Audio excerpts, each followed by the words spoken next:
Muito bem.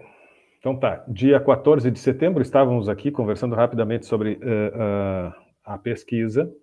Então, assim, eu mandei dia 12, eu postei um aviso,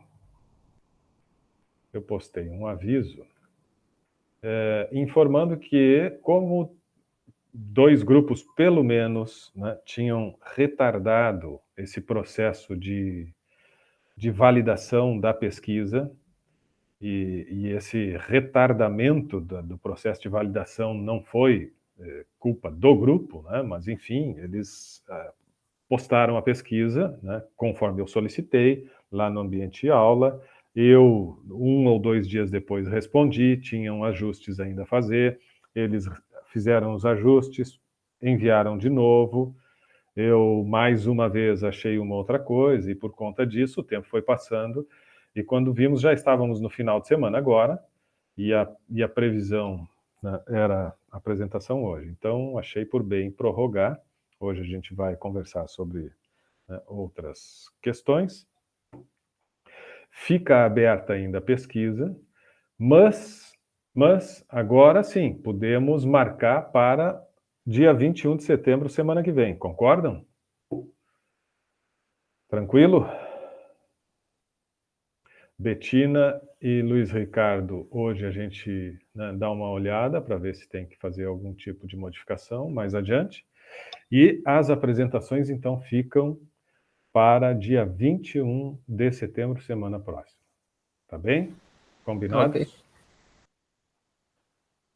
Então tá. Fernando, mais uma vez, só para reforçar, deixa aberta a pesquisa, estende aí mais 2, 3 dias, né, tenta aumentar o número de respondentes, e aí depois fecha, claro, né? Eu dei uma olhada nos gráficos que vocês enviaram, acho que o caminho é aquele ali mesmo, a apresentação é dentro daquele formato, tá? Vocês postaram ela, não tem problema, eu vou reabrir o prazo e aí vocês postam de novo, ela atualizada, tá? Mas, aproveitando, né, já que vocês postaram, eu quero, assim, reforçar a importância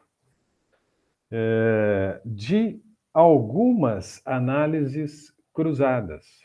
Então, eu quero, né, conversar brevemente sobre isso com vocês. Vocês, no início de cada uma das pesquisas, pelo menos aquelas que eu olhei, vocês tinham perguntas sobre o perfil do respondente, o perfil de quem estava respondendo. O perfil, a partir de alguns critérios demográficos, como, por exemplo, idade, o gênero, renda familiar ou classe social, né? Enfim, grau de instrução, eu vi que teve grupo que perguntou também.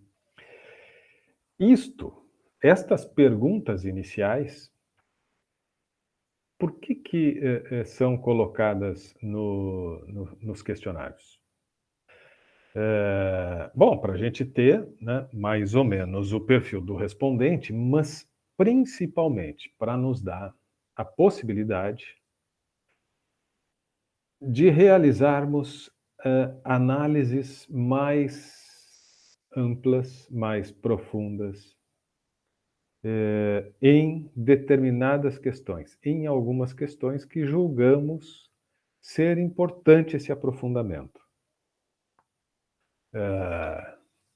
Ninguém, fora o Lucas e a Cintia e a Rosane, ninguém abriu a câmera. Gostaria que vocês abrissem as câmeras hoje, por favor, como sempre eu peço, tá? Então deixa eu falar agora para vocês sobre esses cruzamentos. Vamos pegar. Pô, que pena que eu fechei aqui a tua apresentação do teu grupo aqui, Fernando. Deixa eu ver se rapidamente eu consigo aqui. Só a título de exemplo, tá, Fernando? Só a título de exemplo.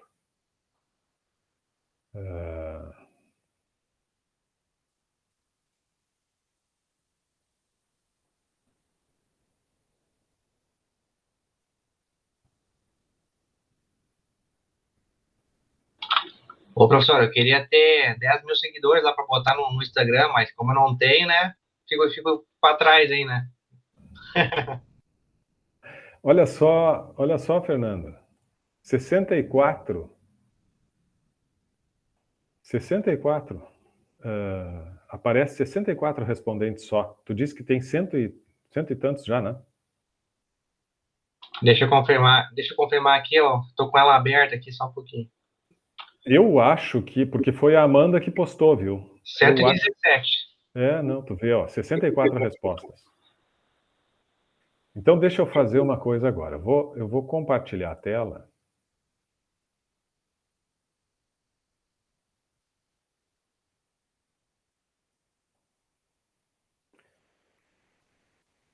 Estão vendo ela já, né? Sim, estamos vendo. Olha só. Então tá aqui, essa foi a postagem que a Amanda fez hoje, talvez preocupada com o prazo que estava ali, etc, postou. Tá. Tá aqui o trabalho de vocês, né? Fizeram aqui a capa e tal, e o que eu comentei, né, que tá bem, essa estrutura assim de apresentação ficou bacana, acho que tá bem construído, apresentaram os gráficos, fizeram breves comentários.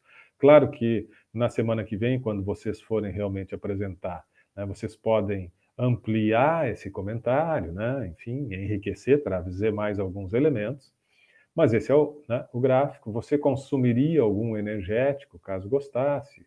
E aí, né, um gráfico de pizza poderia ser um gráfico de barras, de colunas, enfim, de linha, dependendo da resposta, do tipo de resposta, do tipo de pergunta, vocês escolhem o gráfico que fica mais adequado. Mas para essas questões aqui, o gráfico de pizza ficou bem. E aí, por exemplo, você já experimentou bebida alcoólica junto com energético? Sim, né? Responderam 73%, 26% responderam não. Aí vocês fazem um breve comentário e tal, e assim foram indo. Ok. O que que eu digo? A preferência, sou impactado e tal, e terminou. O que que eu digo de análises cruzadas? Ou né, análise bivariada, é nós pegarmos, selecionarmos, elegermos algumas das questões que nos chamem, né, que nos instiguem a conhecer um pouco mais, nós pegarmos essas questões e fazermos uma análise a partir de critérios de perfil. Então, por exemplo, nós temos 73, aqui, a título bem de exemplo, nós temos 73%, 73,4% que dizem sim, já experimentou bebida alcoólica. Talvez não seja o caso, mas a título de exemplo, vamos tentar então saber, destes 73%, né, qual é a faixa etária dominante e vamos ver dos 26% qual é a faixa etária dominante. Vamos ver, quem sabe, se dos 26% que não experimentou bebida alcoólica, tem uma predominância do gênero masculino ou feminino. Vamos ver se o gênero tem alguma predominância naqueles que bebem com bebida alcoólica. Isto se vocês acharem que esta pergunta seria interessante um aprofundamento. Eu sempre observo na hora, outro exemplo, eu sempre observo na hora da compra a quantidade de açúcar no energético. E aí tem 24% discordando totalmente e o mesmo percentual concordando totalmente, ou seja, 24% em absoluto não se preocupa, não observa, e 24% sim concorda totalmente, diz que sim, isto é uma coisa que eles se preocupam. Será que cabe fazer alguma interpretação mais profunda sobre isto? Se nós entendermos que sim, bom, vamos ver então o que a gente poderia aprofundar nestas respostas. Será que seria interessante descobrir um pouco mais do perfil ou alguma característica das pessoas que discordam totalmente, destas pessoas que dizem que não, eu não observo nada com relação a açúcar e tal, não me preocupo. Ou será que seria interessante conhecer um pouco mais dessas pessoas que disseram que sim, e com convicção e dizendo concordo totalmente, estes 24%, será que seria interessante a gente conhecer um pouquinho mais deles? E aí, esse conhecer um pouquinho mais deles pode ser com relação a alguns aspectos de perfil, mas não só aspectos de perfil. Pode ser com relação a outras questões. Tá? Eu posso, então, deixa eu ver desses 24%, quantos são do gênero masculino e quantos são do gênero feminino. Deixa eu ver desses 24%, quantos são mais jovens, quantos têm até 25, quantos têm até 30 e tal. Eu abri, né? Eu abri esses 24% para conhecer um pouco mais estas pessoas que têm essa preocupação tão grande com relação aos energéticos. Eu estou vendo aqui que são as pessoas com tais características, são estas pessoas.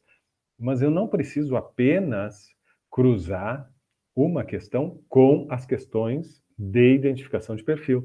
Eu posso fazer análises cruzadas também entre as questões de comportamento. Por exemplo, eu já sei que 24% se preocupam com açúcar. Eu quero ver, por exemplo, né, estou dando exemplos, né? E esses exemplos talvez até não estejam sendo muito felizes, mas só para entender o tipo de interpretação que a gente pode fazer. Eu quero ver daqueles 24% que nós vimos aqui, eu vou pegar só estes 24% aqui e vou lá para aquela questão, por exemplo, do tamanho da lata. Eu quero saber onde estão os 24%. E eu posso descobrir que aqueles 24% eles se concentram mais numa outra, né, num outro tamanho de embalagem, diferente da grande maioria. Mas eles têm um comportamento diferente e, por conta disso, também, inclusive, na escolha do tamanho da embalagem.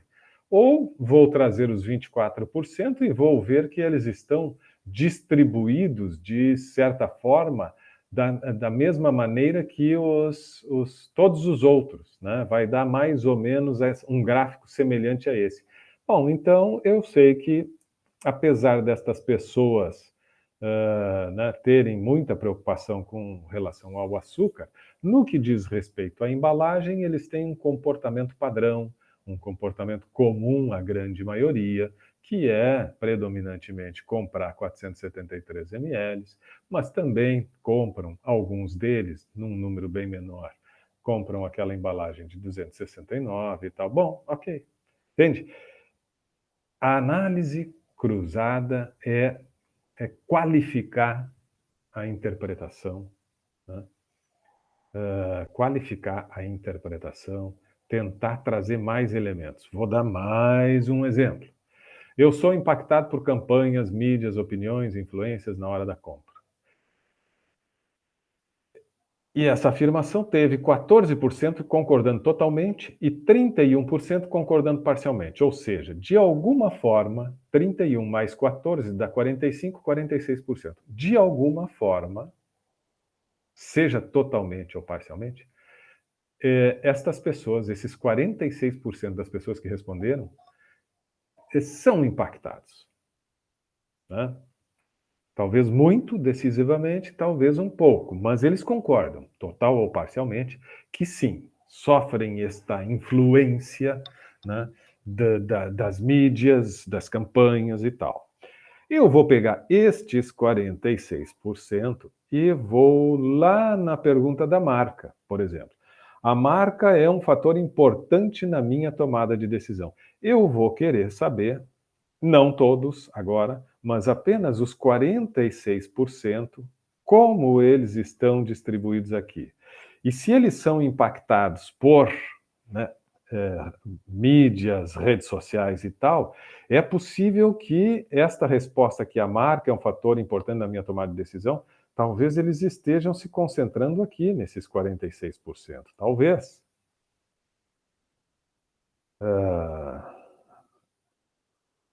Entenderam? Então. Só queria fazer uma pergunta, professor. que nem a gente abriu ali a pesquisa, a gente não precisou nem perguntar nome. Não, exemplo sobre, se a gente se abrisse perguntando o nome, já conseguiria saber o sexo, né? Se é masculino ou feminino, né?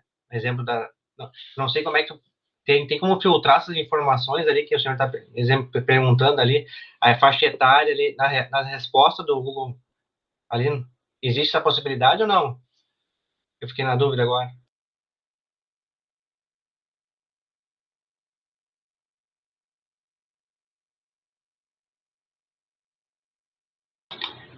Tem que abrir o microfone, professor. Opa, desculpa. Eu não lembro, Fernando, porque essa apresentação que a Amanda postou, aqui não aparece nada sobre gênero, sobre idade, mas vocês fizeram essas perguntas? Sobre idade, a gente perguntou, só que, exemplo, eu me lembro que eu tinha colocado no início da pesquisa perguntar o nome da pessoa, daí tu disse que a gente podia tirar fora, né? Não precisaria botar nenhum Sim. nome. O nome a gente não costuma perguntar. E aí, gênero, tu não perguntou? Não, a gente não perguntou gênero, né? Não, tudo bem, não perguntaram, ficou de fora, ok. Mas idade vocês perguntaram, né? Não, ela não apresenta aqui o gráfico da idade, tá? Mas vocês têm esses dados. O que eu estou sugerindo aqui é um trabalho por trás, né, porque o Google Forms ele gera uma planilha em Excel e tu faz esses filtros. Então tu pode fazer uma seleção numa das colunas e estender essa seleção. Então tu vai fazer a seleção na coluna que está registrada a idade. E aí tu seleciona apenas a faixa etária de 18 a 25. Eu não lembro quais são as faixas etárias de você, mas sei lá, 18 a 25. Aí vai aparecer todas as respostas apenas daqueles que têm idade entre 18 e 25. Né? Tu estende e tu sabe, em todas as outras questões, quais foram as respostas deles. E isso tu pode ir jogando. Não, agora eu quero saber só o pessoal que tem mais idade. Ou, como eu disse ali, agora eu vou lá para a coluna, na planilha, vou lá para a coluna daqueles que responderam que sofrem influência de marca e vou pegar só aqueles que responderam concordo totalmente. E estes eu quero ver qual a resposta deles na pergunta que fala ali sobre se são influenciados pelas mídias. Então eu selecionei os concordo totalmente numa coluna, estendi a seleção e agora eu sei qual é o posicionamento deles. Seleciono isso aqui e dá outro gráfico. Não é complicado. Claro, eu explicando aqui, né, talvez fique difícil. Mas quem conhece um pouquinho do Excel faz tranquilamente. Quem não está bem familiarizado com essas planilhas, bom, talvez tenha um pouco de dificuldade. Mas aí é o caso do grupo conversar entre si, verificar se alguém do grupo, né, domina e consegue fazer esses cruzamentos. E caso não tenham no grupo alguém que consiga fazer essas análises cruzadas, bom, aí buscar auxílio, inclusive eu me disponho aí a dar algumas dicas se for o caso. Daí entram em contato ali pela sala mesmo e a gente pode...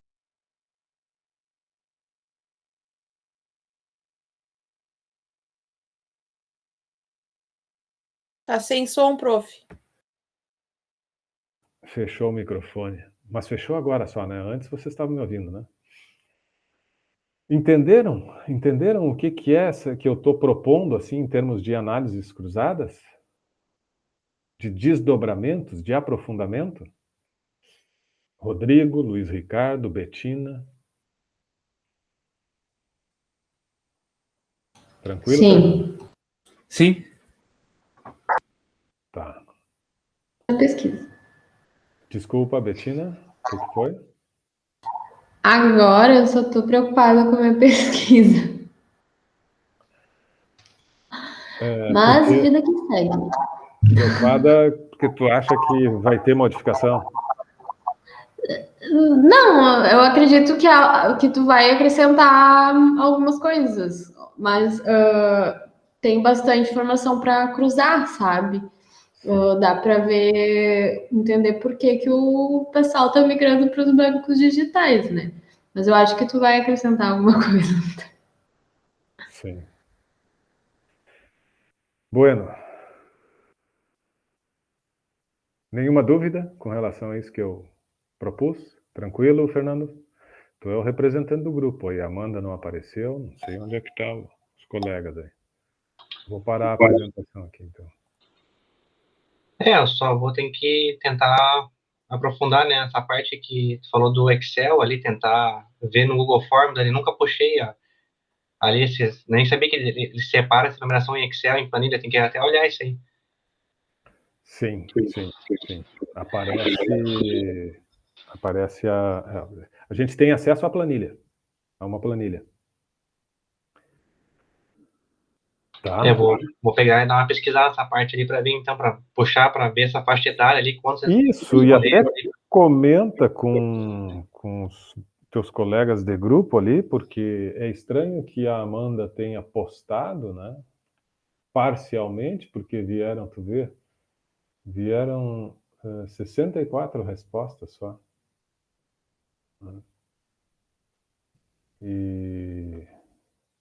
E tem alguns gráficos aqui com só 41 respostas. Então, provavelmente ela fez na corrida, isso aí. não sei por que acabou. Eu acho que ela não viu o aviso da prorrogação e acabou postando o que tinha, né? Mas assim, então fica essa recomendação. Vocês podem me chamar ali pelo aula, tá? E semana que vem, então, todos os 4 grupos venham preparados para apresentar para os colegas o resultado da pesquisa. Estendam a pesquisa o máximo que for possível, de repente estendam até, sei lá, o final de semana, sigam, né, buscando mais respostas, como eu disse bem no início da aula. Quanto mais respostas nós tivermos, mais aumenta o nosso índice de confiabilidade, mais reduzimos a margem de erro, né? Então, vamos buscar o máximo possível. E aí, depois de fechar, né, as respostas, façam essa construção dos gráficos, podem sim pegar como referência essa apresentação do grupo do Fernando aí, que eu projetei agora, é isto, né? Vejo, por exemplo, para aquelas questões ali, que o gráfico de pizza é talvez o mais recomendável, mas vocês pensem, né? Dependendo da questão, talvez em alguma questão seja interessante montar um gráfico de colunas, em alguma situação possa ser interessante de barras, de linha, enfim. Bom, aí vocês decidem. E fazer depois esses desdobramentos, tá?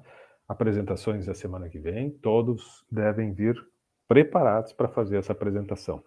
Vou fazer uma pergunta antes de trabalhar com o tema desta noite. Já assistiram ao filme Padman? Eu assisti, professor.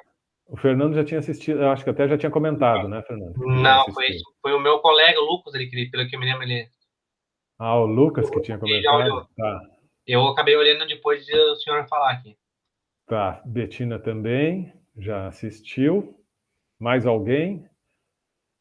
Lucas, Luiz Ricardo, Guilherme, Rodrigo. Não? Nós tínhamos anunciado antes, né, da questão dessa modificação e de reorganização das datas, nós tínhamos sugerido o dia 14 para fazer um debate sobre o filme.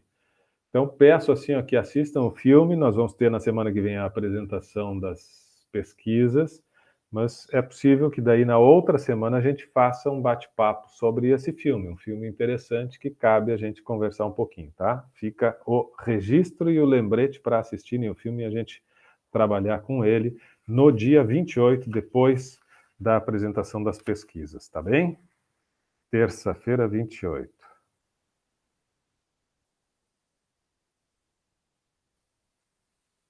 Eu vou projetar agora.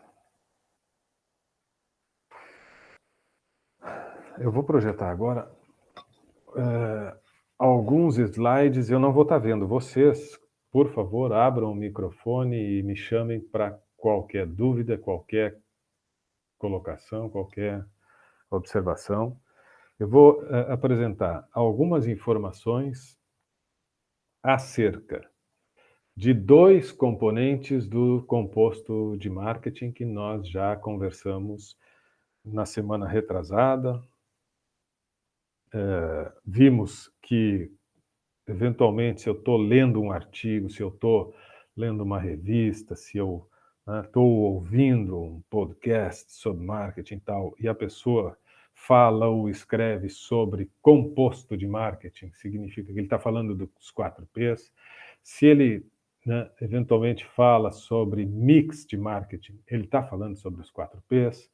Se ele, de repente, fala sobre um dos sistemas integrados de marketing, ele está falando sobre os 4 P's. E os 4 P's, eles se constituem nesta orientação central de marketing. Os conceitos principais de marketing, eles são construídos a partir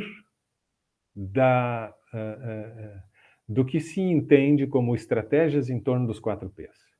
O próprio conceito que Philip Kotler, uma das referências nesta área, sugere, é um conceito que passa pelos 4 P's, dizendo que marketing é buscar desenvolver estratégias políticas em torno do desenvolvimento de preços, da definição adequada das estratégias de precificação, da forma com que nós vamos entregar os produtos e, por fim, da forma com que nós vamos comunicar para gerar elevados níveis de satisfação a todos aqueles que optarem ou decidirem consumir os nossos produtos. Então, os 4 P's eles são um elemento central dentro dos estudos de marketing. Eu vou apresentar muito brevemente alguns aspectos que são considerados quando das políticas de desenvolvimento de produto e das políticas de precificação, que são os 2 primeiros P's. Os 2 primeiros P's. Então, claro, vocês já viram, já ouviram, já estudaram, mas a gente vai reforçar esses conceitos, mesmo que muito brevemente, tá? Então, estou compartilhando aí a tela. Vi que a Larissa chegou. Seja bem-vinda, Larissa. Estávamos até agora conversando um pouco aí sobre as pesquisas. As pesquisas ficaram para serem apresentadas na próxima semana, tá? Então, desenvolvimento de novos produtos. E claro, toda vez que aqui nós vamos estar migrando ou mudando de posição a todo momento. Em algumas situações nós vamos estar pensando enquanto ofertantes, em algumas situações nós vamos estar pensando enquanto consumidores. Quando a gente fala de produto, nós, enquanto consumidores, toda vez que a gente vai adquirir um produto, escolher um produto, vai passar por esse processo de escolha, de definição, de decisão de compra, vai passar, virão na nossa mente as percepções, os significados, o que nós pensamos e cremos acerca daquele produto ou daquela marca. As percepções de qualidade. Então, nós vamos falar um pouquinho sobre as percepções de qualidade que dizem respeito, por exemplo, dependendo do produto, ao desempenho que ele possui. Dependendo do produto, vai ser importante também para a construção destas percepções, destes conceitos acerca da qualidade, do quanto há de qualidade naquele serviço ou naquele produto, passa também, mesmo que subjetivamente, passa por nossa mente, uma análise, uma busca por interpretar as características daquele produto ou serviço. Pensamos também com relação à confiabilidade de produto ou de serviço.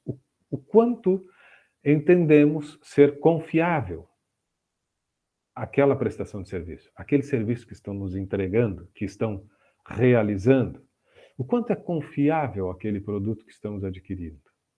O quanto vemos que há conformidade, o quanto há conformidade no produto ou no serviço, em termos de normas de segurança, enfim, quais são quais são as percepções nossas naquilo que diz respeito à conformidade do produto ou do serviço. Ainda mais, o quanto nós identificamos, percebemos, imaginamos que haja de durabilidade nesse produto, né? O quanto ele vai durar, o quanto ele vai resistir, né, até ter que ser substituído. Qual é o conjunto de serviços agregados que acompanham esse produto? E dependendo do conjunto de serviços que acompanha esse produto, também pode isso, de alguma forma, influenciar, impactar nesta percepção de qualidade. Em termos de estética, e a gente aqui está tratando de marketing e design, em termos de estética, o quanto esse produto ele tem acompanhado as tendências, ele tem se mostrado como um elemento que aponta para as novas tendências, o quanto realmente ele nos aguça os sentidos, o quanto ele se mostra atraente. E, por fim, né, uma avaliação mais geral, que diz respeito à própria marca, né, à ideia que se tem do fabricante, e outros elementos, como a própria embalagem do produto e tal. São os elementos complementares que dizem respeito a uma avaliação mais ampla, uma avaliação geral. Vejam que são 8 critérios que compõem, né, o desempenho, as características, a confiabilidade, a conformidade, a durabilidade, o serviço, a estética e esta avaliação geral. Estes 8 critérios são os critérios que atuam sobre nós quando estamos nesta condição de consumidores e potenciais compradores, para nos entusiasmar, para nos mobilizar ou nos afastar de um processo de aquisição de produto.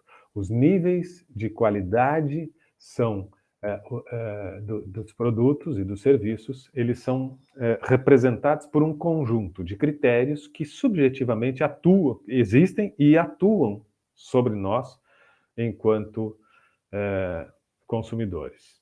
Além disso, todos nós sabemos que anunciar uma garantia longa para determinado produto é também, né, uma manifestação formal, clara, de que este produto ele possui uma condição superior de qualidade.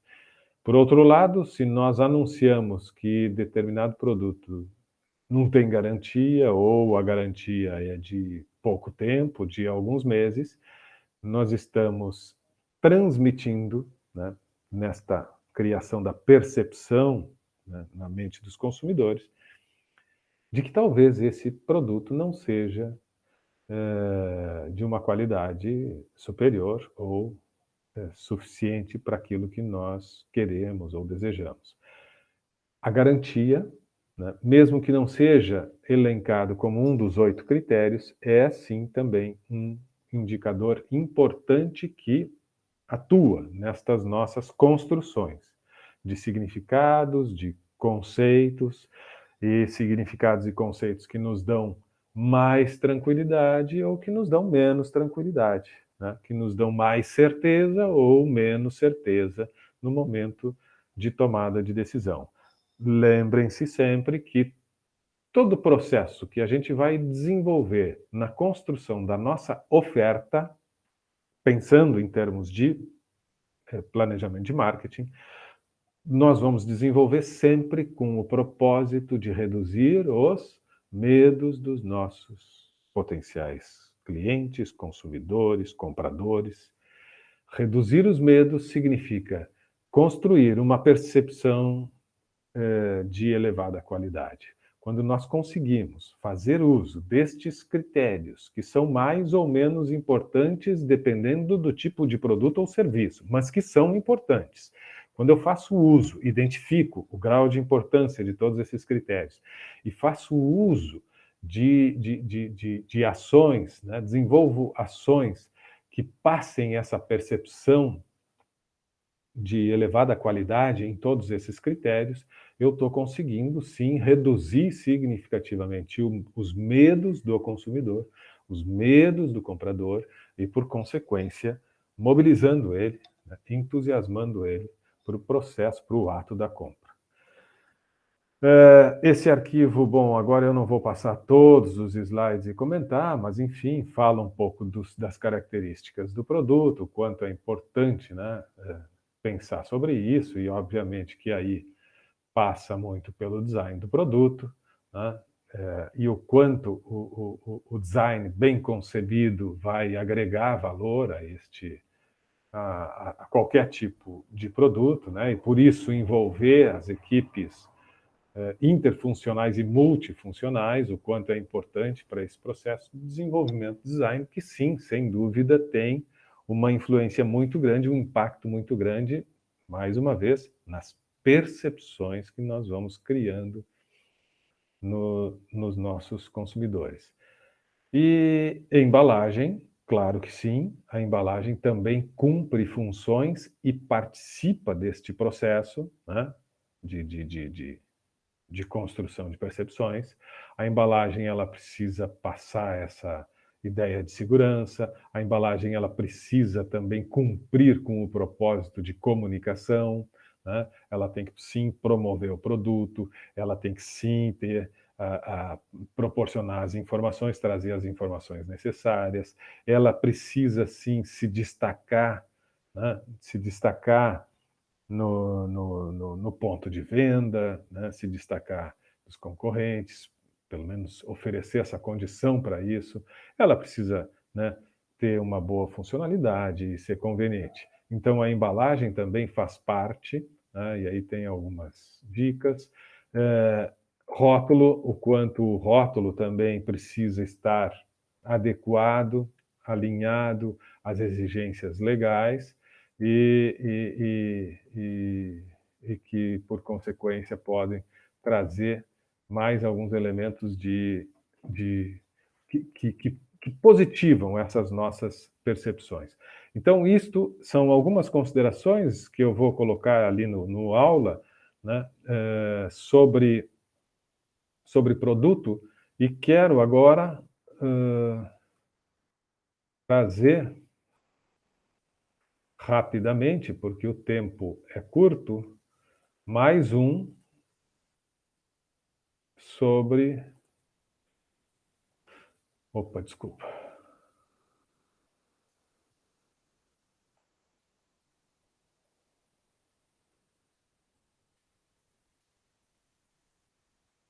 Agora sobre preços. Vamos falar um pouquinho sobre preços.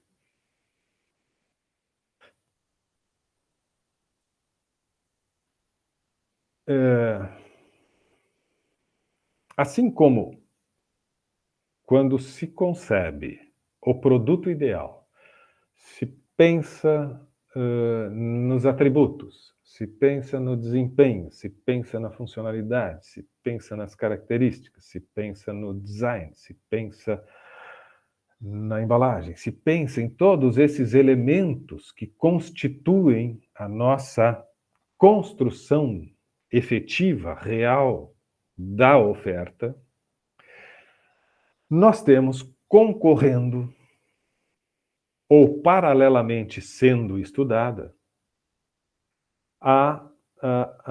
os custos gerados na construção da oferta. Tudo que fomos conversando sobre construção de uma oferta gera custo. E os custos vão impactar no preço final do produto. Até um tempo atrás, calculávamos o preço dos produtos a partir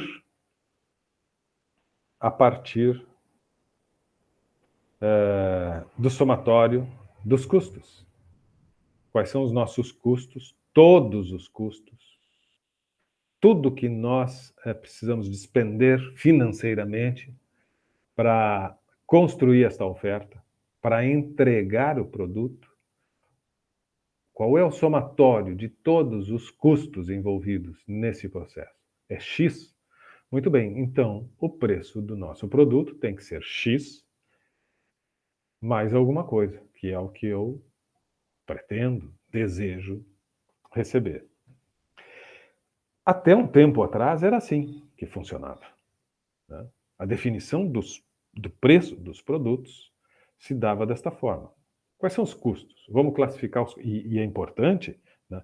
É importante fazer isso. É importante eu ter a noção de como é a composição dos custos. Quais são os custos fixos? Quais são os custos variáveis? Qual é a diferença entre custo fixo e custo variável? Se eu tenho um portfólio de produtos, uma lista de produtos na minha empresa, eu preciso conseguir fazer uma classificação ABC, eu preciso saber distribuir os custos de acordo com a complexidade do processo produtivo de cada produto. Então, essa construção de análise e gestão de custos, ela é muito importante e complexa.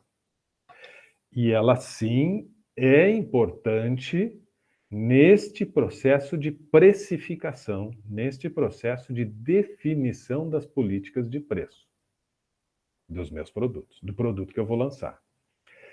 Mas, diferente daquilo que acontecia até algumas décadas atrás, hoje não é só os custos que vão ser o indicativo ou os fatores para que eu determine o preço do meu produto.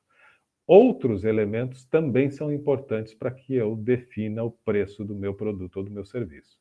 E aí pergunto para vocês, que outros elementos são importantes na definição da minha política de preços? O que mais eu preciso considerar? Os custos são importantes, ok. Mas eu não vou definir preço apenas em função dos custos.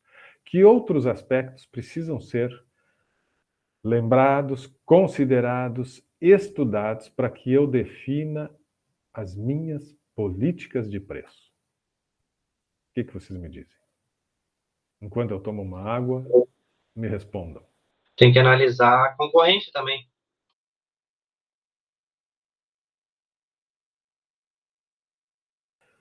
Legal, Fernando. Concorrência.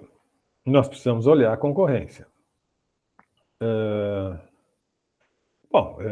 Precisamos olhar a concorrência, né, Fernando? Porque eu faço a minha análise de custos, vejo que, sei lá, eu tenho 10 de custos e, portanto, eu quero ter uma margem ali X e vou vender, então, a 12.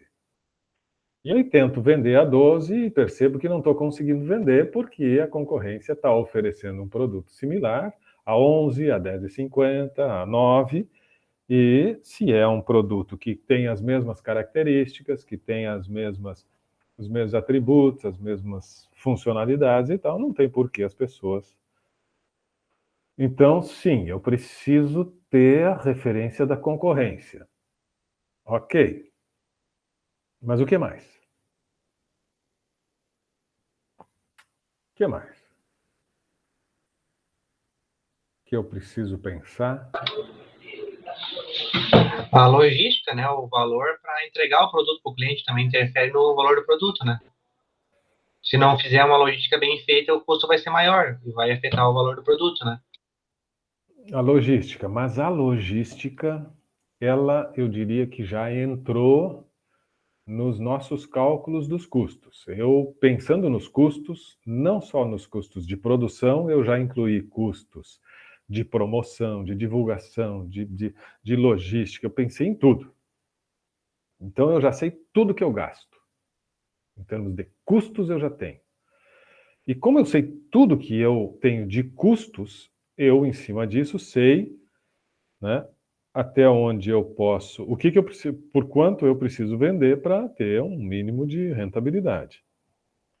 Mas aí tu lembrou da concorrência, tá? Mas não adianta eu ficar só no meu mundo aqui, nos meus custos, e não conseguir vender porque a concorrência vende mais barato. E por que a concorrência consegue vender mais barato? Bom, talvez eles tenham uma produção mais enxuta, talvez eles tenham tecnologias mais avançadas, talvez eles tenham fornecedores que entregam insumos e matéria-prima numa condição melhor do que a que eu estou comprando, não sei, mas alguma coisa faz com que eles consigam oferecer um produto semelhante num preço menor. Então, eu tenho que rever o processo. Um detalhe, exemplo, tu vai comprar uma matéria-prima, quanto maior o poder de compra que o cara tem, vai conseguir um preço melhor, comparado com uma pessoa que não poder de compra menor. Comprando bem, tu vai conseguir repassar um valor menor na ponta também, né? Exatamente. Então, daqui a pouco eu tenho um concorrente que tem um poder de barganha bem maior do que o meu, e ele consegue comprar com melhor preço, tal. Ok. Bom, além de cuidar, né, da concorrência, eu preciso estar atento ao próprio poder aquisitivo do público-alvo, daqueles potenciais consumidores, compradores. Eu preciso saber o quanto, e aí entra a pesquisa de mercado, e é por isso que nós exercitamos tanto dentro da nossa disciplina a questão da pesquisa.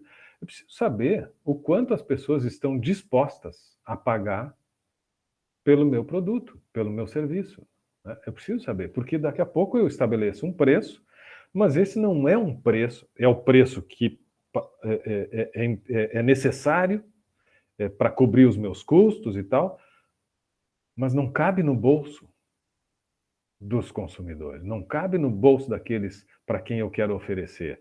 Então, qual é a referência, qual é o valor referência na cabeça dos consumidores, né? E qual é a condição financeira, qual é o potencial de compra que possui o mercado consumidor.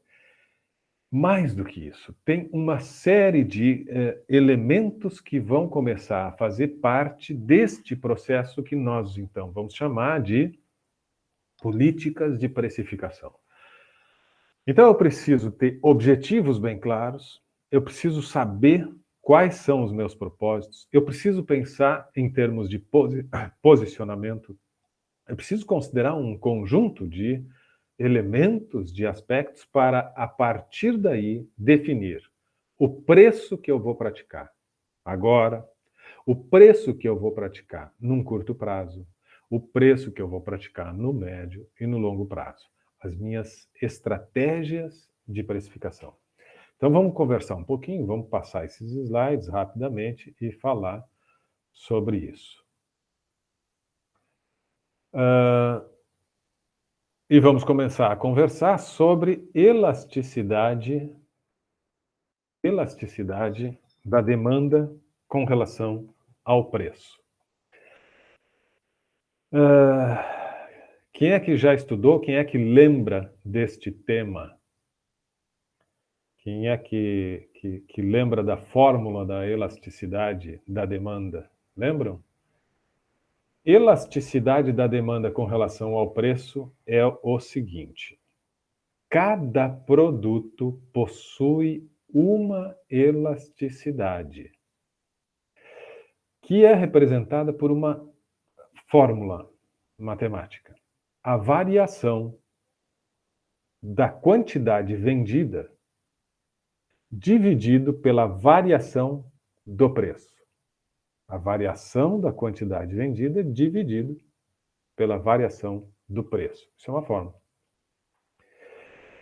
A variação da quantidade vendida em função de uma variação do preço, percentualmente, é maior ou menor?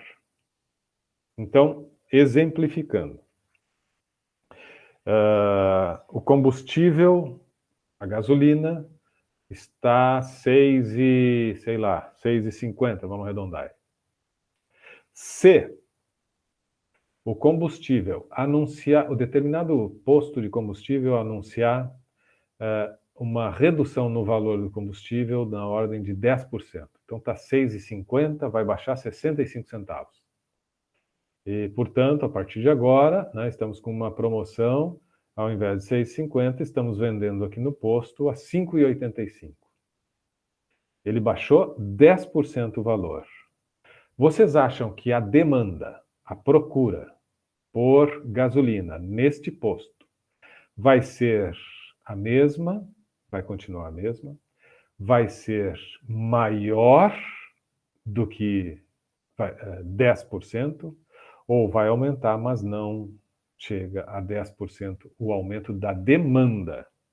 O preço, eu mexi 10%. A variação do preço é 10%. O quanto uma variação de 10% no preço impacta na demanda? O que vocês acham? Exemplo da gasolina. Eu acho que a demanda vai aumentar consideravelmente. Vai aumentar consideravelmente? Vai aumentar, Larissa, mais do que 10%, tu acredita? Olha, Eu acredito. eu também acho. Olha, como tá as coisas hoje, se isso acontecesse hoje, sim. Eu acredito. Olha, pensa assim, eu não sei se está 6,50, se está 6,30, mas está por aí. Por aí, Eu sei que já está mais de Tá. 6. Tá 6,30. 6,30. Olha só, 10% é 63 centavos. 10% levaria o preço do litro da gasolina a 5,67 precisamente, certo? Tira 63 centavos de 6,30. Iria para 5,67. Se o posto de combustível colocar ali uma placa, aqui gasolina a 5,67, o que vai acontecer? Uma fila vai se formar e só vai desaparecer a fila quando acabar a gasolina do posto. Ou seja, a demanda vai aumentar muito. A demanda vai aumentar muito. Muito mais do que 10%. Certo? Isto representa que este exemplo é de um produto de demanda elástica.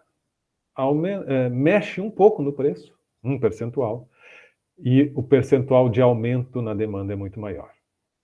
Mas tem produtos. Agora vamos pensar o seguinte: ouvi falar que o sal está 10% mais barato lá no supermercado do bairro lá. Vai dar fila para comprar sal? Não.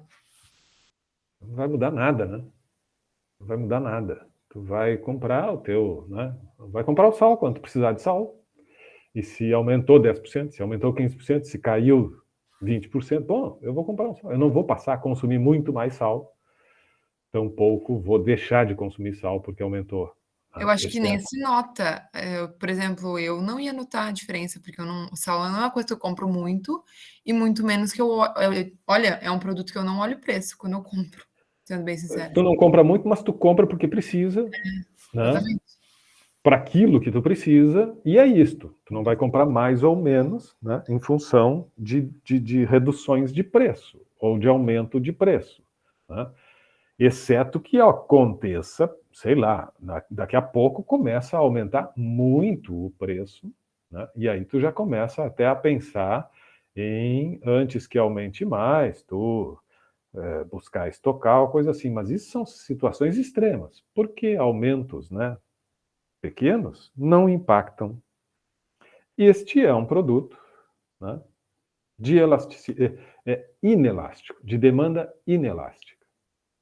Porque a variação do preço é maior do que a variação da demanda. Quando tu divide a variação da demanda, baixou o preço do sal em 15% e olha, nós vendemos 0,8%, vendemos 1% a mais de sal.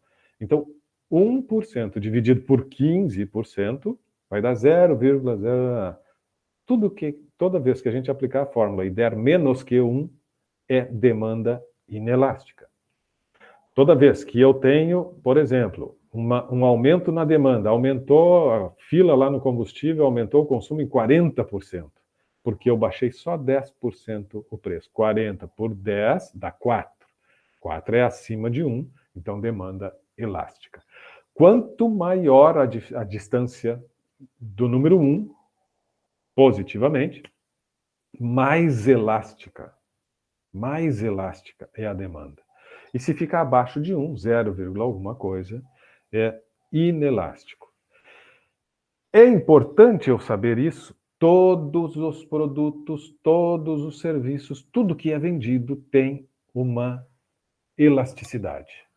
E é importante porque eu preciso, dentro desta minha necessária estratégia de precificação, eu preciso saber o quanto, eventualmente, quando eu, por exemplo, precisar de caixa, quando eu precisar movimentar mais o estoque, quando eu preciso saber o que representa o preço nisso. Porque se o preço, né, dentro de um produto que tem uma demanda inelástica, né, se eu estou precisando de caixa, se eu estou precisando renovar estoque ou coisa assim, bom, não vai ser através de preço, vai pensar em alguma outra estratégia, porque, né, a questão do preço impacta muito pouco.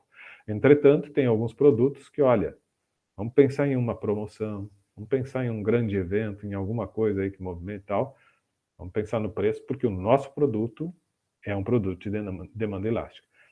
O nosso produto, o produto da nossa empresa, possui qual elasticidade? Isso é uma resposta importante dentro de uma política que vai envolver muitos outros fatores, como a gente vai ver.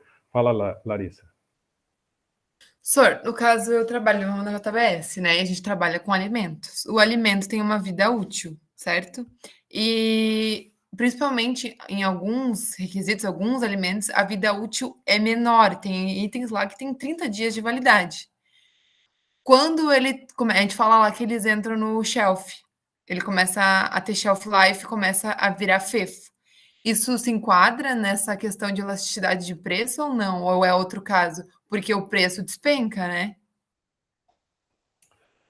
Sim, as políticas de precificação, elas vão considerar isso também. E tu precisa saber o quanto movimentar o preço, qual a elasticidade de cada um dos produtos, e cada um deles tem uma diferença na elasticidade.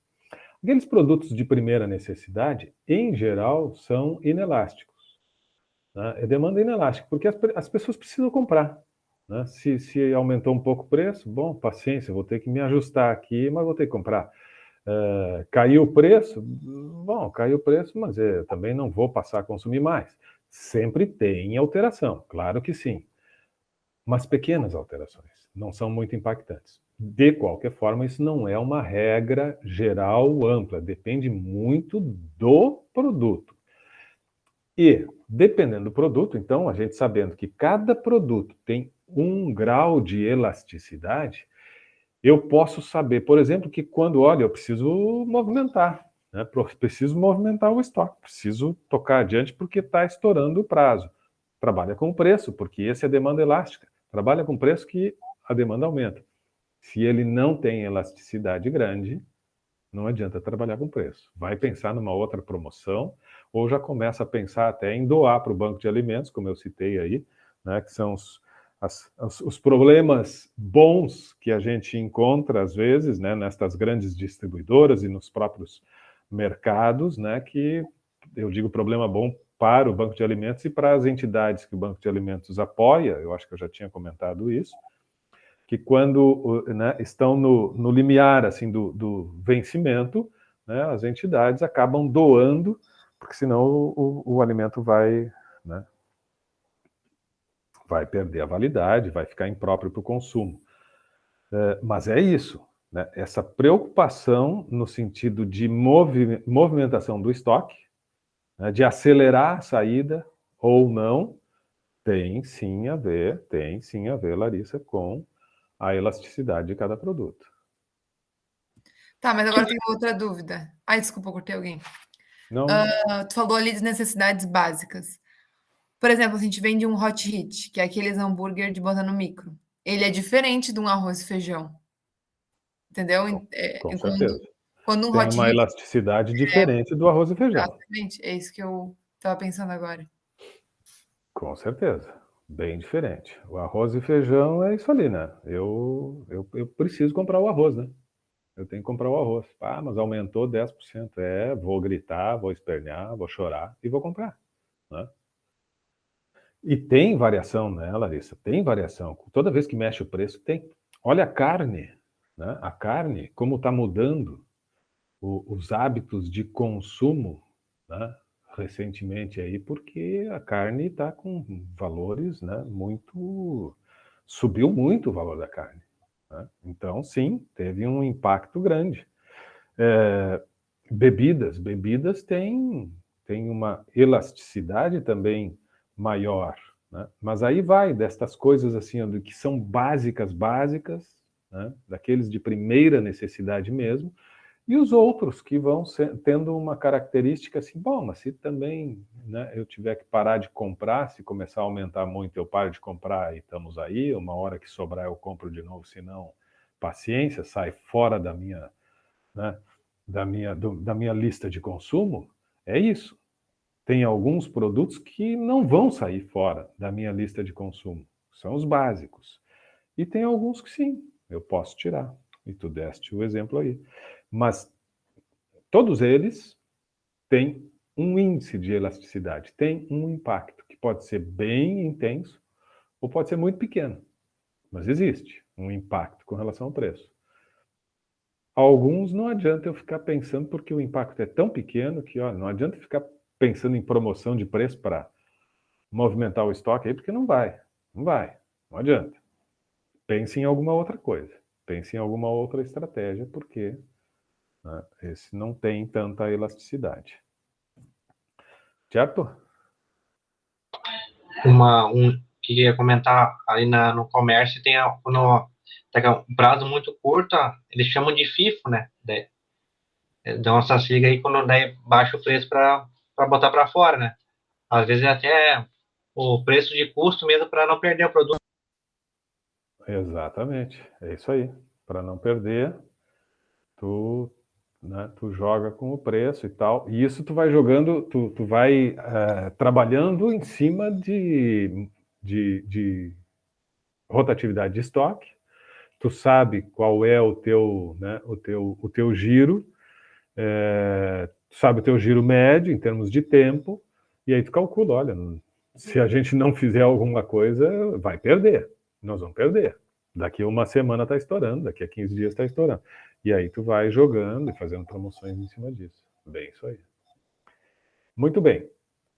Aí, além da elasticidade, nós já falamos aqui, né, o quanto, sim, nós precisamos estar atentos aos custos. Mas, mais uma vez, há um tempo atrás, nós calculávamos os custos fixos que aparecem ali, os custos fixos. Nós calculávamos os custos variáveis. Nós temos o markup, que é a nossa, aquilo que a gente quer, né, em termos de rentabilidade. Nós temos a taxa de retorno, muito bem, e definimos o preço.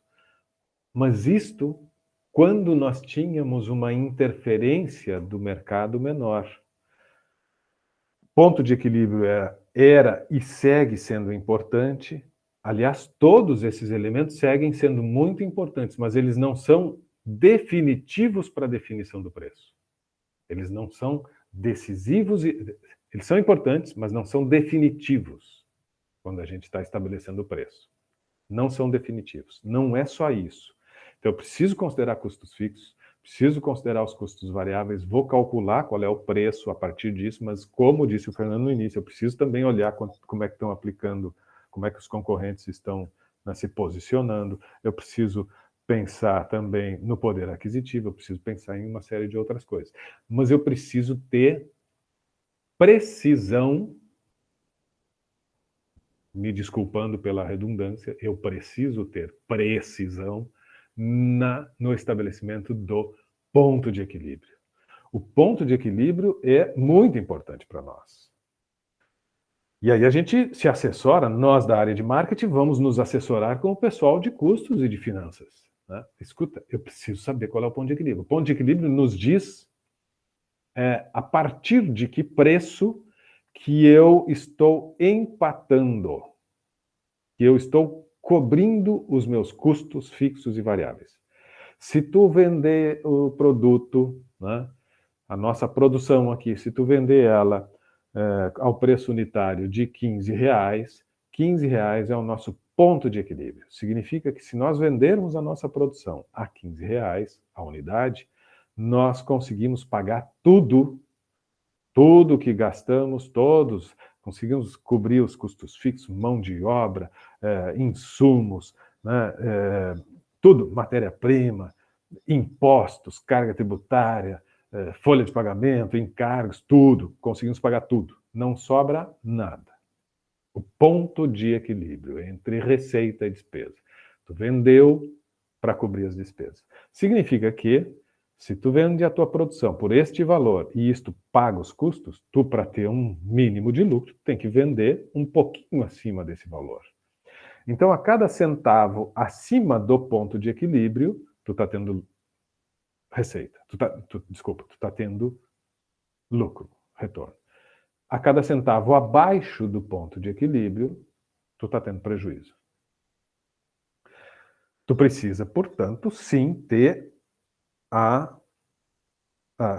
esta informação precisa de qual é o ponto de equilíbrio.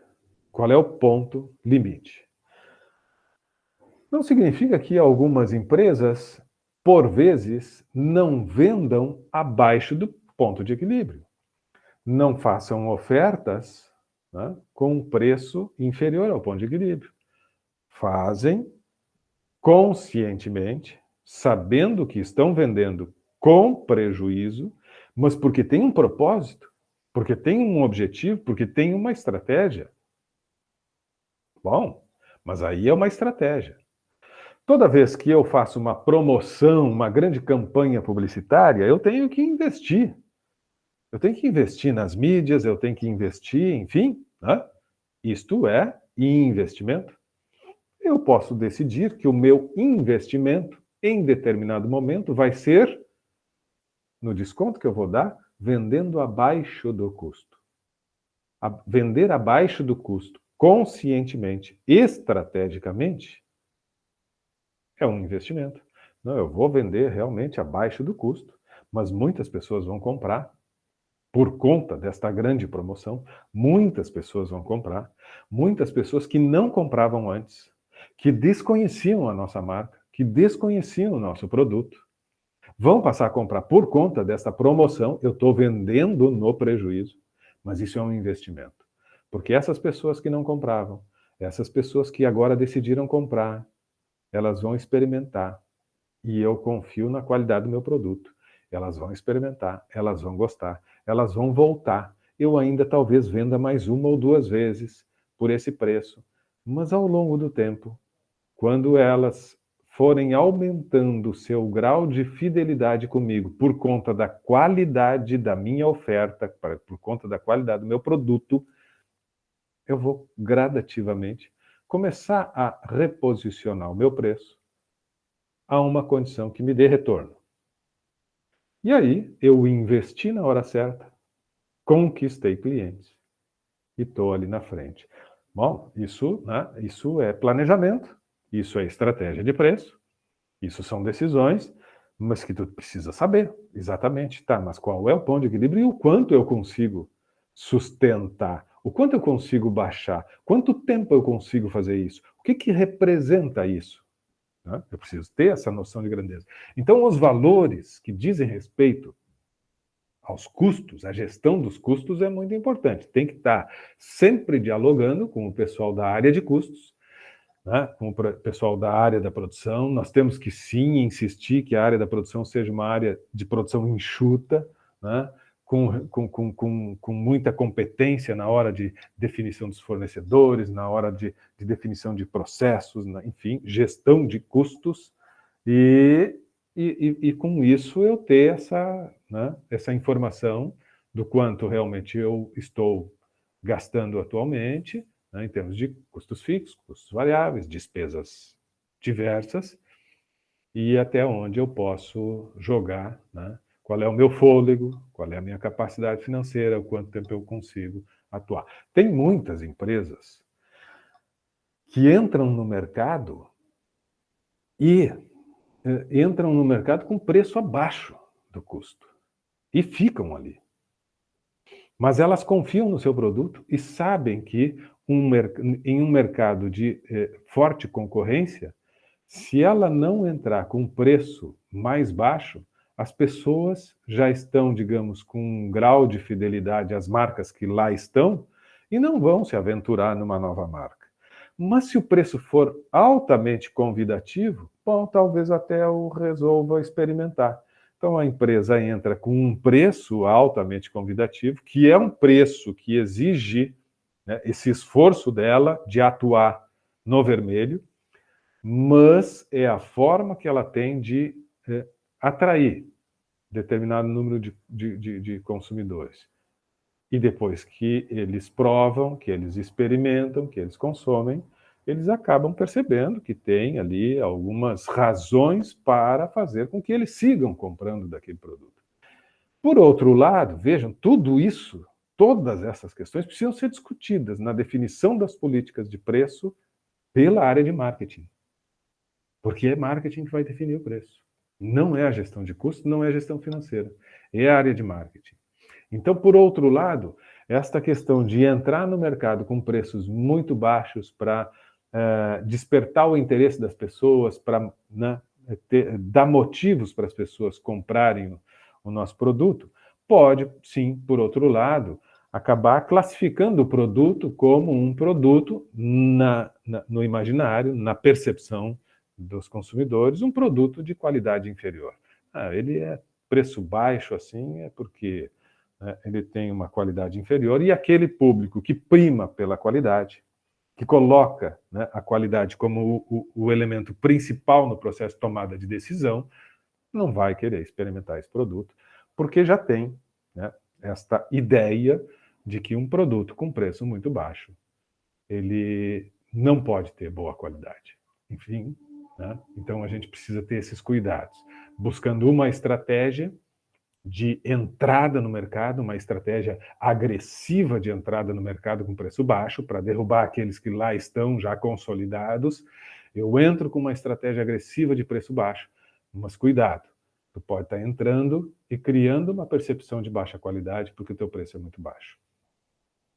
Preço baseado na concorrência, a observação que agora há pouco então o Fernando fez, né? Então precisamos sim saber o porquê que eles conseguem, né, oferecer preços melhores, se for o caso, né, eles são concorrentes financeiramente mais fortes, as características do produto, né, são exclusivas, não são exclusivas, qual é a estrutura de custos e assim por diante. Então, né, todos os elementos que atuam no mercado sobre nós, mas também sobre a concorrência. Como é que a concorrência se comporta? Que tipo de atuação? Quais são os concorrentes? Quem são esses concorrentes? Qual é a força desses concorrentes? E quais são os preços que eles aplicam? Qual é a história deles no mercado? Há quanto tempo eles estão? Qual é o posicionamento deles? Né? Enfim, isso nós precisamos sim ter muito claro para escolhermos a nossa posição. Nós vamos entrar em um mercado e precisamos definir qual é a nossa posição em relação à concorrência. Além da posição na mente do cliente, né? Então, preço baseado no valor para o cliente. Se eu tenho que pensar na hora de definir o preço na minha concorrência, como é que eles estão posicionados, eu também preciso pensar estrategicamente em como eu vou me posicionar na mente dos nossos potenciais consumidores. Então, é o preço baseado no valor para o cliente, né? E isso que eu falei agora há pouco, né? Todos nós temos um preço de referência, né? São as nossas percepções com relação aos produtos que estão no mercado. Nós temos preços de referência e cada vez temos mais referências, porque hoje é muito rápido e fácil a gente fazer consulta de preços, né? Nós nos interessamos por um determinado tipo de produto e em pouquíssimo tempo a gente consegue já fazer algum tipo de pesquisa, né, e tal, e ter uma noção. Mas independente de possibilidades que tenhamos hoje, né, por conta das tecnologias disponíveis para pesquisar rapidamente, nós temos, sim, né, preço de referência na nossa mente. Então, isso precisa ser considerado, né? A questão de valor para o cliente, né, o quanto é valioso aquele produto, aquele serviço, a nossa oferta, e isto também tem, né, uma importante interferência assim, nessa nossa definição, quando a gente percebe um valor elevado aos clientes daquela oferta. Isso nos dá uma margem, né, para trabalhar com preço maior. Quando o valor não é significativo, né, o valor, a gente já falou sobre isso, né, é o grau de importância, né, que existe naquele produto ou serviço para o consumidor. E claro que as nossas estratégias de preços precisam, sim, considerar as questões legais e as questões éticas. Por vezes estamos dentro da lei, mas não necessariamente estamos atuando eticamente, né? Então, as questões éticas e legais precisam também ser consideradas nestas nossas possíveis estratégias de precificação, né? Aí fala um pouquinho aqui de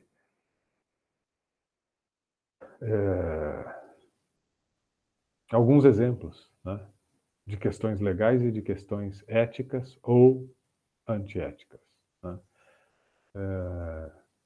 A lei brasileira proíbe conluio de preços, fixação do preço de revenda, precificação enganosa, né? Vejam, precificação enganosa, né? Isso é proibido por lei, mas infelizmente isso é uma das coisas, isso é uma prática muito comum no comércio, né? Pessoas olham ali, chama atenção o preço realmente muito convidativo, aí tu entra, tu vai ver o que é e tal, o preço, né, é 2 vezes de tanto, né, ou em 3 vezes de tanto, e tu entrou ali porque achou que o preço era aquele. E agora, bom, agora tu já está dentro da loja, já tem pessoal de vendas ali e tal, então isso não pode, né, tu não pode, mas a gente sabe, anúncios, quantos anúncios aí, né, a gente chama a atenção, nos chama a atenção por conta do valor e tal, e depois tem uma série de observações pequenas, letrinhas que ninguém consegue ler, que aí dizem que aquilo ali é o preço tal, etc. Não é bem aquilo. Precificação predatória, dumping, isso são, né, práticas ilegais, mas que a gente, infelizmente, vê com muita frequência no nosso mercado. E é isto. Então, as estratégias de precificação, resumindo, né, elas passam por esta definição de objetivos, quer dizer, nós iniciamos definindo objetivos, assim como a gente aqui na nossa pesquisa de mercado, nesse exercício que estamos fazendo, nós começamos a pesquisa de mercado, né, eu provoquei vocês. Pensem em né, em algo que vocês queiram conhecer mais, em algo que vocês queiram descobrir mais informações e tal. Qual é o objetivo, então, da pesquisa? Vamos desenvolver estratégias de precificação? Quais são os teus objetivos de precificação? Então, eu preciso definir os objetivos. Os objetivos podem ser para segmentação, para buscar um posicionamento, pode ser para aumentar vendas, para aumentar lucros, pode ser para aumentar competitividade, pode ser só para sobreviver, pode ser, né, uma questão de responsabilidade social, enfim, quais são, o que tu quer. Né? E tu pode ter objetivos distintos ao longo do tempo. Tu pode ter, em determinado momento, uma política de precificação para sobrevivência, tu pode ter ali no segundo momento uma política de precificação para competitividade e na sequência depois para aumentar os lucros e tal, e lá adiante, quem sabe, ou também junto com o aumento dos lucros, um novo posicionamento e tal. Tu pode ter mais de um objetivo e distribuir também esses objetivos em diferentes momentos. Mas é importante tu ter claro isso. Então, nós vamos fazer uma grande campanha, uma grande promoção, nosso produto tem uma elasticidade grande, nós vamos fazer um preço de desnatamento, nós vamos fazer um preço mais para a entrada de mercado, né? Então, né, porque nós estamos lançando um produto, e isso tudo tem estas observações neste arquivo, tá? Que eu vou postar lá também. Preços psicológicos, né?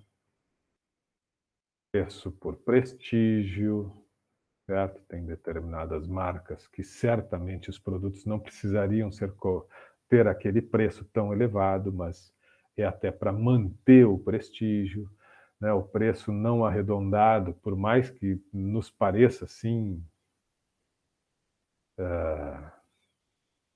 né, ridículo,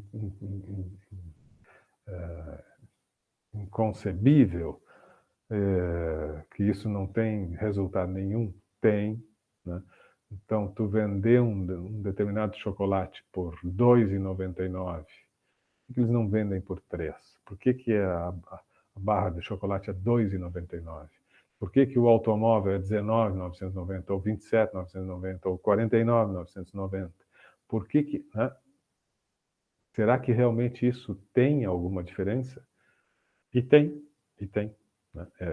É uma coisa meio ilógica, né? Porque a gente sabe que 27.990 é 28. Mas na hora... tu não tem isto de uma forma... Tu não racionaliza, tu não analisa isso racionalmente. Né? Tu é chamado por determinado número, e aquele número tem uma representação. Se tu muda uma casa decimal, muda o teu significado. E assim por diante. Preço de pacote, preço geográfico, e assim por diante.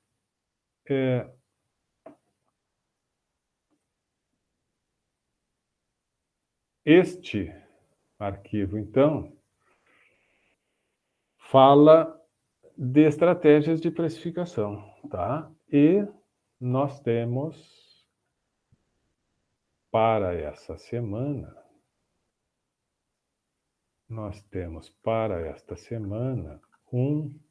uma atividade, sala de interação,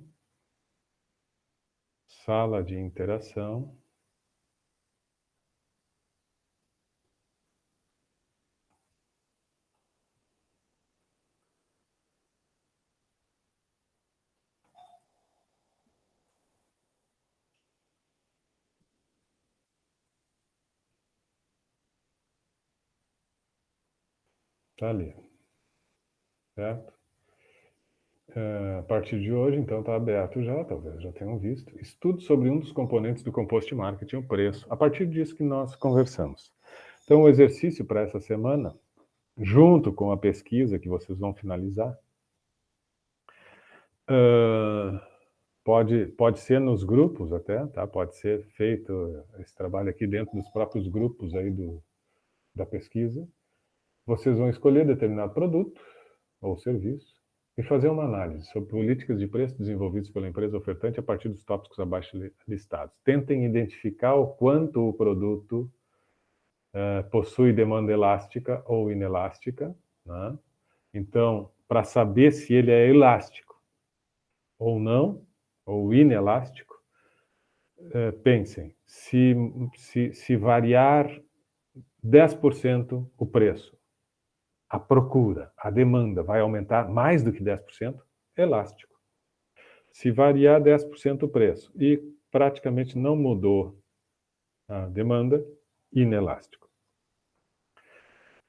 Como é que é o preço deste produto que vocês escolheram, desta marca que vocês escolheram, com relação à concorrência, com relação aos produtos similares, com relação a produtos substitutos? Façam uma análise, então, deste produto que vocês escolheram, comparando com esse posicionamento no mercado. Tá? Então, fazer uma análise da elasticidade, fazer uma análise do posicionamento considerando os concorrentes, as outras marcas, verificar se eles se eles estão cumprindo, né, respeitando as questões éticas e legais, né, e tentar identificar quais são os objetivos e estratégias de preço, se eles sempre vão ter um posicionamento com um preço inferior à líder de mercado, né, a marca líder, se eles eventualmente têm alguma estratégia de baixar o preço, mas depois retomar um padrão superior, enfim, tentem identificar algum tipo de estratégia e identificar quais são os propósitos e objetivos das ações relacionadas a preço. Esse é um exercício para a gente pensar um pouquinho sobre o preço enquanto um dos elementos do composto de marketing. Portanto, as políticas de precificação, elas passam por estratégias de marketing. Não vai ser o pessoal de finanças que vai definir o preço. Não vai ser o pessoal de custos. Vão ser nós. Nós que vamos dizer, olha, o preço, nós precisamos desenvolver tal campanha, nós precisamos adotar tal preço, nós precisamos ter esse posicionamento. Para ter esse posicionamento, nós precisamos aplicar tais preços. É marketing, a partir do mercado, mercado, a partir do mercado, concorrência, dos próprios consumidores e de tudo que está posto, é que nós vamos recomendar, indicar as melhores formas de escolha dos preços para os nossos produtos e serviços. Ok? Dúvidas, comentários? Para mim tá ok, sir. Larissa, quem mais do teu grupo mesmo? O Lucas Dias e o Rodrigo Amaral, deixa eu ver se ele tá na aula. Ah, o Rodrigo tá. Isso. Tá.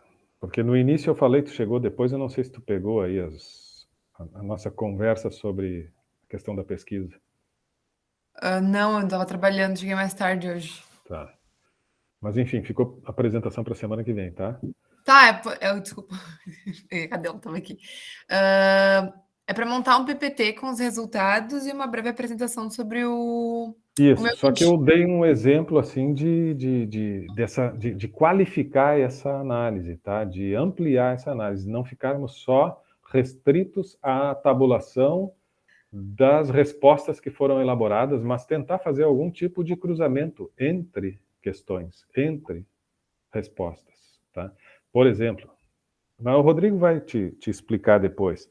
Sei lá, a questão número 3, aquelas pessoas que disseram sim, por exemplo, a questão número 4, eu quero saber destas pessoas que disseram sim, que é só uma parte do todo que respondeu, qual é o perfil delas? Aí eu vou lá para a pergunta lá da idade, quero ver quantas dessas aqui têm menos de 18 anos, ou eu quero saber essas que responderam sim, o que elas responderam naquela outra pergunta mais adiante lá, que dizia a respeito a um outro tipo de comportamento.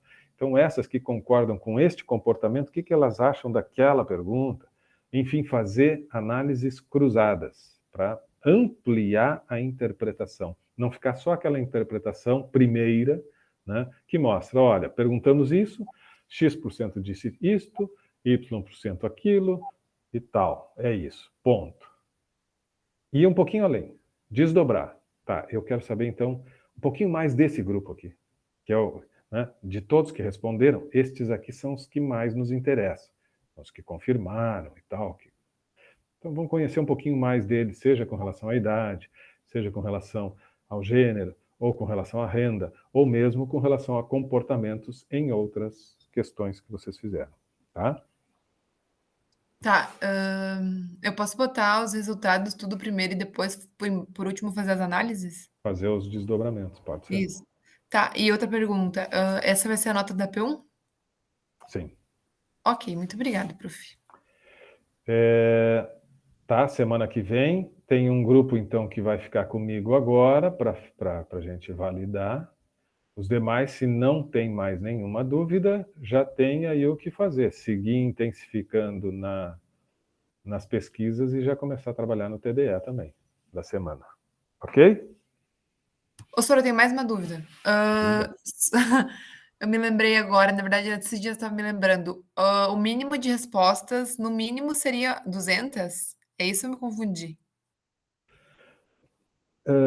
O mínimo de respostas é o máximo que vocês conseguirem. Ah, tá. Ah, tá. É que tu tinha falado uma vez, que tu estava explicando sobre pesquisas e disse que deveria ter um É que mínimo. assim, ó, o número de pesquisas a serem realizadas sempre depende da população investigada. Uhum. Então depende da pesquisa. O que nós estamos investigando? Nós estamos investigando, sei lá, nós estamos investigando o consumo de combustível, né? Queremos saber se o aumento do preço dos combustíveis tem impactado nos consumidores. Qual é o nosso público-alvo? O nosso público investigado, a população investigada são os usuários, os motoristas, né, de veículos automotores. Tá, e quantos veículos, quantos motoristas que dirigem atualmente, que têm veículos automotores na região metropolitana de Porto Alegre? Tem 100 e tantos mil, tem 300 mil pessoas que têm carro na região metropolitana. 300 mil é a nossa população. 300 mil sendo a nossa população, para eu ter uma pesquisa com, por exemplo, uma margem de erro de no máximo 3%, eu preciso entrevistar 342 pessoas. Isso tem fórmula, Larissa. Tá? Isso tem uma fórmula. Eu não vou pedir essa fórmula. Por isso que eu disse assim, vamos tentar o máximo para se conseguir um número que nos dê confiabilidade e uma pequena margem de erro. Esse número é bastante grande. É de 340, 400 para cima. Muito difícil para um tempo tão pequeno que nós temos, né? Então, em uma semana vai ser muito difícil conseguir isso. Mas se conseguirmos, ótimo. Dá até para pensar em mandar para uma revista, para publicar, o nosso nome aparecer, o nome de vocês aparecer lá e tal. Conta pontos, currículo, etc. Se não der, bom, cumpriu com, né, as exigências da disciplina aqui, está tudo bem. Não vamos, então, estabelecer um número mínimo, mas vamos estabelecer assim, vamos buscar o máximo possível. Vamos assim, botar como meta até sexta, por exemplo, ficar disparando os questionários e trabalhar intensamente nisso. Me comprometo, aqueles que tiverem interesse, que a pesquisa tenha resultados interessantes e que se alcance um número necessário para encaminhar para alguma revista e tal, eu me comprometo em ajudar vocês para montar aí alguma coisa e encaminhar. Isso extra disciplina, se alguém tiver interesse, tá? Mas não é esse o propósito. O primeiro propósito é a gente se familiarizar com a prática da pesquisa e tal. Eu depois vou calcular com vocês a margem de erro de cada grupo, a partir da quantidade que vocês conseguirem aplicar. A gente calcula, né? Eu mostro para vocês a fórmula. Tem sites que calculam automaticamente, tu entra com os dados ali, eles já te dizem, olha, tua pesquisa tem 5% de erro. Tem uma margem de erro de 5%. Né? Significa que todas as respostas que tu atingiu, por esse número de questionários que tu aplicou, por exemplo, se 45% das pessoas concordaram com a resposta da afirmação 3, esses 45% pode ser 50%, mas pode ser 40%, porque tem 5% de margem de erro. Então é 45, mas 5 para mais ou 5 para menos. Mas se tu aplicou muito mais questionários, daí não é mais 5% de erro, é 4, é 13, tu vai aplicando a fórmula e tu vai vendo que esse percentual vai reduzindo.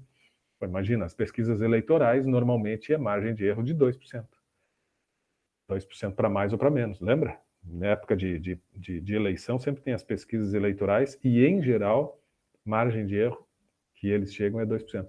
Só que para eles chegarem numa margem de erro de 2% nestas pesquisas, eles precisam entrevistar, em média, 1.500, 2.000 pessoas. E é claro que vocês não vão conseguir, né, entrevistar 1.500, 2.000 pessoas. Mas isso tudo depende também da população, do contingente de pessoas que tu quer investigar e tal. A gente vai conversar sobre isso.